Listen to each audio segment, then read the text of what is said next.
رؤية الحيوانات في المنام التي ترى في منامها منامات متكررة.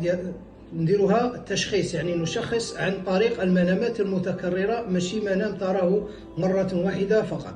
من ترى فأر أو طوبة هي نقول لها هي عبارة عن فسيقة، وهذه الفسيقة تعتبر امرأة فاسقة تتبع خطواتك وتسحر فيك. ثانيا، من يرى أسود ونمور وذئاب، هذو ذات رتبة عالية في عالم الجن، يعني ملوك سلاطين أو أمراء أو قادة جيوش. من يرى كلاب وأفاعي وقطط، هؤلاء خدام وحراس السحر.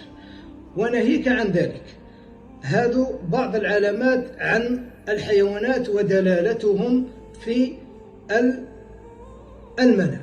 هذا إخوتي، مع تحية شيخ راقي المعالج أبو تقي الله الجزائري.